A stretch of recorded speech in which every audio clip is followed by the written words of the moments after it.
بسم اللہ الرحمن الرحیم۔ السلام علیکم معزز خواتین و حضرات، اربوں خربوں درود و سلام خاتم النبیین سیدنا حضرت محمد صلی اللہ علیہ وآلہ وسلم پر، ان کی اولاد، ان کی آل پر اللہ تعالی مغفرت فرمائے، آپ کی، میری، ساری امت کے مسلمانوں کی۔ معزز خواتین و حضرات، جنت ایک مکان ہے جو اللہ تعالی نے ایمان والوں کے لیے بنایا ہے۔ اس میں وہ نعمتیں مہیا کی ہیں جن کو نہ آنکھوں نے دیکھا، نہ کانوں نے سنا، نہ کسی آدمی کے دل پر ان کا خطرہ گزرا۔ جو کوئی مثال اس کی تعریف میں دی جائے سمجھانے کے لیے ہے، ورنہ دنیا کی اعلیٰ سے اعلیٰ شے کو جنت کی کسی بھی چیز کے ساتھ کچھ مناسبت نہیں۔ عربی میں جنت ایسے گھنے باغ کو کہتے ہیں جس میں درختوں کی وجہ سے زمین چھپی ہوئی ہو۔ مسلمانوں کو بروز قیامت ملنے والے گھر کو جنت کہنے کی مختلف وجوہات ہیں۔ نمبر 1، جنت میں باغات ہیں۔ نمبر 2،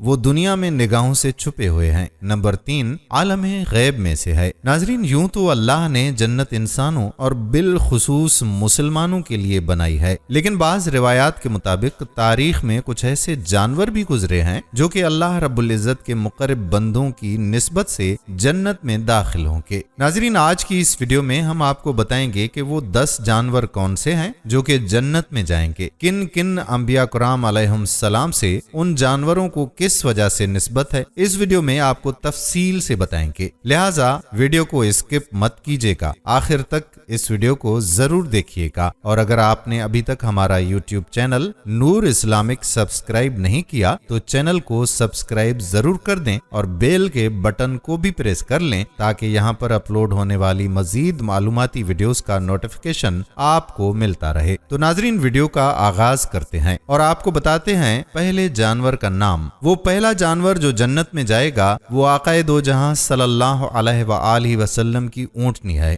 رسول اکرم صلی اللہ علیہ وآلہ وسلم کی اونٹنی کا نام قصوہ تھا۔ قصوہ اس اونٹنی کو کہتے ہیں جو مالک کے نزدیک انتہائی محبوب ہو اور اس محبت کی وجہ سے اس کا مالک اسے کام اور بوجھ ڈھونے سے آزاد کرے اور دوسری اونٹنیوں کی طرح اسے چرنے کے لیے چراگاہ نہ بھیجے۔ قصوہ اس اونٹنی کو بھی کہتے ہیں جس کے کان یا ناک یا ہونٹ کا کوئی حصہ کٹا ہوا ہو، مگر رسول اکرم صلی اللہ علیہ وآلہ وسلم کی اونٹنی قصوہ اس طرح کے کسی عیب سے پاک تھی۔ قصوہ نامی مبارک اونٹنی رسول اکرم صلی اللہ علیہ وآلہ وسلم کو بہت ہی محبوب تھی۔ اس محبت کی وجہ یہ تھی کہ قصوہ اونٹنی نہایت فرما بردار اور شریف الطبع تھی۔ اسلامی تاریخ میں قصوہ اونٹنی کا بڑا مقام ہے۔ قصوہ قبیلہ بنی قشیر کی چراگاہوں میں پیدا ہوئی۔ اس کی رنگت سرخی مائل تھی۔ جب قصوہ 4 سال کی ہوئی تو حضرت ابوبکر صدیق رضی اللہ تعالی عنہ نے اسے بنی قشیر سے 800 درہم کے عوض خرید لیا۔ سیرت کی کتابوں میں ہے کہ جب رسول اکرم صلی اللہ علیہ وآلہ وسلم نے صحابہ کرام کو مدینہ منورہ ہجرت کی اجازت دی تو اکثر صحابہ کرام رضی اللہ عنہم اجمعین ہجرت کر گئے، مگر آپ صلی اللہ علیہ وآلہ وسلم نے حضرت ابوبکر صدیق کو ہجرت سے یہ کہہ کر روکے رکھا کہ شاید اللہ تعالیٰ آپ کے لیے کسی ساتھی کا انتظام کرے۔ یہ سن کر حضرت ابوبکر صدیق رضی اللہ تعالیٰ عنہ نے ہجرت کی تیاری شروع کر دی اور بنو قشیر سے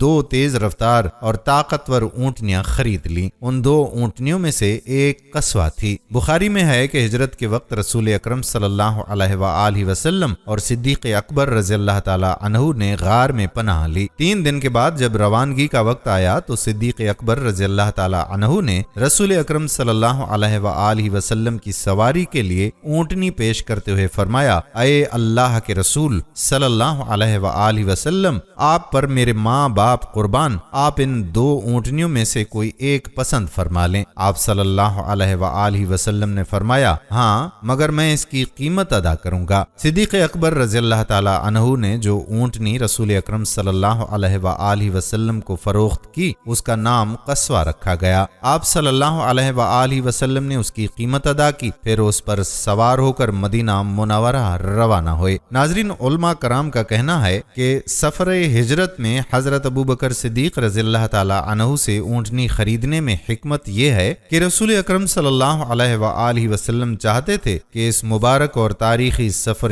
ہجرت میں آپ صلی اللہ علیہ وآلہ وسلم اپنی جان و مال سے ہجرت فرمائیں۔ قصوہ کو یہ شرف حاصل ہوا